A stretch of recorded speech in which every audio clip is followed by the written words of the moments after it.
令所有人都没想到的是，同样是80多的预定价，右边这一个 KK 厂的筷子，数值竟然意外的能够达到及格线以上。首先来看一下包装盒，像一个故人呀。拿出来 WD 的对比一下，可以看到 KK 厂是把正面所有的文字都给抹去了，两款四周的套印文字都有给还原出来。从背面能感觉出来 WD 印刷的是更清楚 ，KK 是抹去了更多的文字。然后打开盒子之后，可以看到，这一个主体看着好像还行啊。下层系数呢，就是和万代一样的配件了，没有给说明书。然后拿出来主体竟然没有掉件，在我开箱之前已经有很多的调查兵团了嘛，不能让他们白白牺牲。首先第一个牺牲是胯掰断了，我的这个能够正常掰开，而且不是很紧，看来就不用上油了。然后就是胳膊肘掰痕，我试了一下，确实是紧的，有点难掰。我还没有掰过嘛，所以说没有掰痕。老规矩，太紧就给它抹换格，低的关节缝隙里面活动就不紧了，这样就不用担心胳膊肘会掰痕了。也嘿。我们还是来看整体的效果吧。本期视频呢是由巧艺 KO 梦玩赞助播出，保证 KK 正版，能看出来比 WD 要强很多，比 AD 那几家要差一截，但是价格要低了1倍零10块。荧光效果的话，不只是光之血液，就连这一个透明件呢都不能够荧光。那也就是说，这个黄色时代透明件外面涂了1层漆，这也能解释为什么表面看起来比较朦胧，右眼看着有点脏。像这种100元以内的 KO 默认是不会给你重新建模的，所以纯翻模的复眼造型呢是和万代的一致的，就是这细节吧，很明显要肉了很多，不然的话怪人为什么要重新建模呢？当然也没建好就是了。眼外的一圈银色和红色呢都有给涂出来，红色没啥问题，银色的话左边也没啥问题，而右眼靠中间的银色涂的太粗了，最顶端还太细了，再加上红色车缝漆要比主眼的效果要差了很多。然后中间的细节呢很明显全都是用银印来还原的，而对应的细节呢看不出来，上端靠右歪一点，下端靠左歪一点，倒不是歪的很过分。脑门上对应的细节有还原出来，而且呢也没涂歪，两侧的鲨鱼耳朵也有给还原出来，头角后面有比较明显的飞边，躯干部分可以看到，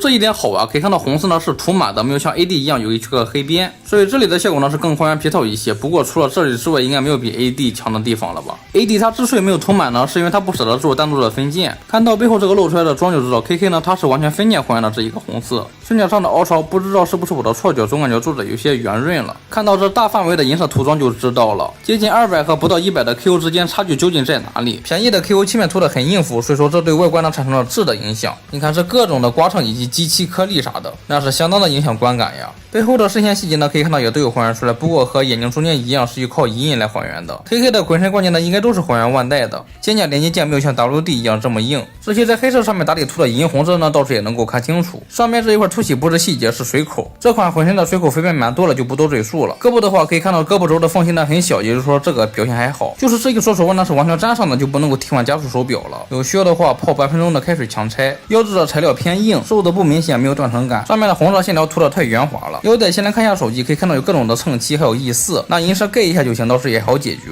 底座上的这些渗线呢应该也是用银印来还原的吧。手电筒的渗线呢给全了，就是这个智脑的 logo 能认出来，但是一个字母呢也看不清。上面的绿色涂歪了，透明件呢没有阉割，这一点好评。相机除了水口好像没啥大病。手机翻盖挺丝滑的，就是这个按键呢可以看到涂歪了，屏幕看不清。变身的旋转机构呢是特别松的，不过这是我个人原因，可以看到最顶端旋装旁边呢是全都碎掉了，它没有被很好的咬合住，所以说当然会很松啊。但是这么离谱的重量是怎么搞的呀？还好正面看不见，而且旋转到最后呢还有限位。下半身依旧不到100元 KO 的老毛病，消光呢不均匀，看了一圈银色呢倒是没有很明显的异色，感觉右膝盖处小腿外撇，不知道是不是我的错觉。到目前为止没有看到阉割关节的地方，小底板给到了一定的涂装，可动低头抬头幅度一般，转动没问题。胳膊的平抬80度，因为肩胛设计原因，胳膊前抬只能达到90多度，大臂根可以平转，胳膊的曲肘幅度能够达到100度，手腕的可动幅度比较一般，胸部前倾幅度一般，后仰的话还可以，就是这个穿帮拉一下腰带问题不大，侧摆和转动幅度没问题。注意腰带只有背扣一点点的能够盖住屁股，所以前倾幅度很小呢也会露出来缝，也是需要盖一下。腿部前踢的话，我一开始以为人家断了是因为被胶水粘住中奖了，但实际情况可能是因为正前踢呢只有大概15度，然后他又大力出奇迹了，很明显不知道 KO 什么情况，它是有干涉，所以想要前踢的话需要往侧面背一点再踢，这样的话能够达到80多度，侧踢只有45度，后踢70度，大腿根可以平转，屈膝幅度120度。脚踝因为是新规关节的设计嘛，所以说接地性是很强的，脚尖呢也有可动。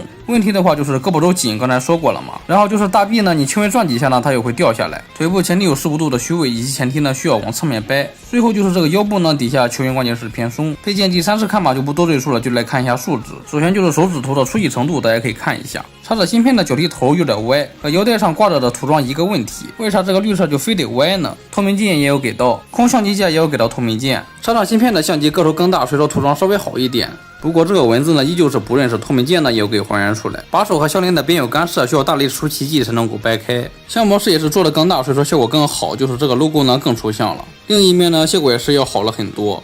最后一个配件注意一下，原版的呢是给了一个没有插芯片的手机，但是这很明显它给了你是一个加速的手机。我才是它打样的时候以为那个万代是中奖了吧。关于修复的话，水口分边通通切掉。切大腿跟水口的时候我才知道，怪不得球冠的可动性这么好，原来是改成了转轴球冠呀。我还发现了我有一处胶水中奖，可以看到胶水周围是发白的。很多人在我亚克一视频底下抱怨说他的 KO 呢是浑身发白，品控不行，我就从这里解释一下吧。他那是赶工把胶水粘好之后呢就直接装盒里面了，然后胶水挥发呢就会发白，并不是漆面中奖，你用酒精擦一下就没了。至于为什么我的样品没有，因为他知道赶工的话会有胶水挥发，所以直接就没有给我粘胶水。粘胶水的都是在里面也能看到有发白，这种胶水外露的中奖呢只能是给它打磨平整然后再补色了。大臂容易掉，我们在连接处呢给它抹一层厚厚的胶水，趁着没干装回去，然后活动活动，等胶水干了之后呢就不会再容易掉了。腰部群关节松也是抹胶水活动活动就行，补色就是银和黑，也没什么可说的。总之作为不到100元的 KO， 该有的毛病都有，就是开模和涂装呢稍微好一些，再加上上面还有3家小2张的，所以说呢没有什么亮点。哦不对，他给了一个加速芯片的手机，这个算不上亮点的。